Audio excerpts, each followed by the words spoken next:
Hi, quick update video because I screwed up a bit with my last video. Call it an unholy mix of me being sleep deprived this week, desperation to approach talking about Sonic Mania material from a unique angle, sarcastic humor I didn't always properly set up, and the vagueness of trying to avoid spoilers. So for this video, spoilers! This video I will spoil the spoilers from Sonic Spoilers, so spoilers. So, going to address a few things from the last video and comments I received. Okay, the DuckTales thing was a bit out of left field, hoping it's clear I was praising Sonic Mania from breaking modern game design conventions and going for a more elaborate chaotic style with how the level progresses. They feel like a labyrinth, but in a good way. I liked it. The jump thing. Okay, that was a punchline to a joke I didn't set up in a video where it didn't belong in, so sorry about that, not sure why I put that there. Basically, it boils down that while I definitely appreciate physics and champion them, there's a certain threshold of quality that when physics reach a certain level of excellence, that I can't really care beyond that. Like it reaches a 7 out of 10 in terms of quality level. Good, passable quality, moving on. Any improvements on top of that are abstract space math to me. That's not to say I'm mocking Sonic Mania for being better than that. That's great for the people who do care. I was frustrated that I hear endlessly how other games I like are terrible for merely having a 7 out of 10 quality in physics, while Mania was going to have this 9 out of 10 physics perfection. So after hearing how more perfect and amazing and incredible and heavenly Sonic Mania's physics were going to be, and me finally playing the game after all this hype, my dumb brain could barely tell the difference. So it's like, oh, I guess the jump is slightly different, and I roll a bit further. Yeah, wow, yeah. Now I see why you hate the fan games of Sonic Advance and such. What a bunch of terrible games for having slightly different space math powering the characters. But yeah, I didn't set that up. That whole bit was random and pointless, and it came across like a mean-spirited random jab at Mania, which it wasn't. It was bad joke planning on my part, so sorry.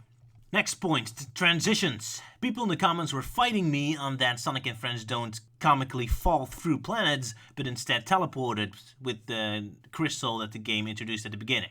Oh, I'm sure that's the intent, but I'm a comedy guy. I don't care what the intent is, I care about comedic possibilities, and with the transitions left to the imagination, my interpretation is just as valid as yours. Oh, and I have evidence for my interpretation, because for example, when you cut from Stardust Speedway to Hydrocity, you actually see Sonic physically fall down.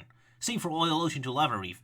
When Sonic's teleported, he doesn't fall that far. Yeah, probably a homage how Sonic entered those levels originally. Nevertheless, Stardust Speedway cut, Sonic falls in Hydrocity, so I still feel justified in thinking Sonic fell through time and space, mostly because it's hilarious. Next, why didn't I talk about Infinite? Well, because I had very little to say and I was avoiding spoilers. Considering classic Eggman and Tails won't appear in Forces, I don't think anything that happened in Mania has any significance in Forces. Although considering Infinite created the hard-boiled heavies and they're still active at the end of the game, chances are they will make a 3D appearance in Forces. That'd be neat. Speaking of which, gotta love how dark, edgy Infinite's first activity we see him do in the Sonic games is giving Eggman's robots a silly hat. Ooh, dark and edgy. Speaking of dark and edgy, who wants to bet that Sonic Mania is grittier and more dark and intense than Forces will be, at least in terms of level atmosphere? Green Hill Zone looks more gritty and grounded and detailed in Mania than in Forces, and the fucking amazing exploding oil ocean with the flames bursting behind Sonic is giving Park Avenue a run for its money. And judging the visuals we see in the Infinite trailer for Forces, I have a hunch most of Sonic Forces is going to have the same dumb, weak, soft baby art style as Sonic Lost World did, so yeah, I think I'll declare Sonic Mania the dark and edgy one of the two. Outside of story, maybe. The ending. I was being vague, and it seems most people thought I was referring to Infinite. No, I was referring that it seems to imitate Sonic CD's ending and making a big deal that we saved Little Planet, even though I had no idea Little Planet was in danger, and just regarded it as a random location in the pile of other random locations thrown at us with no context or place in time and space. Frotman had an interesting thought, though. He mentioned Little Planet was left in Eggman's clutches at the end of Sonic 4 Episode 2, with no Episode 3 existing with Sonic saving it. So you could say that Sonic Mania stepped in and fixed the Episode 2 cliffhanger. Interesting thought. Except according to Mania itself, it takes place before Sonic CD and Sonic 4, if Sonic 4 is still canon, that is. And even more interestingly, someone sent me a link that mentioned Sega decided to put Sonic CD to happen chronologically in between Episode 1 and 2 of Sonic 4. I love how it's phrased like Sonic 4 is a big epic adventure while Sonic CD is just a minor incident in between, even though I'm pretty sure most people consider it the other way around. But yeah, so Sonic saves a little planet in Mania even before Sonic CD happens, and then Sonic CD happens and Sonic saves Little Planet again, and then Sonic 4 Episode 2 happens that puts Little Planet in danger again. It's a good thing I no longer give a fuck about the official timelines and lore anymore. It's Legacy Sonic, just a random collection of in-jokes and references. Don't worry about anything being real or cohesive. Just enjoy the random avalanche of meaningless, disconnected references to an increasingly broken and irrelevant past. Last statement. In the Sonic Music dissected video before that, we dismissed Shadow's soundtrack. Some folks disagreed and told me to listen to a few songs.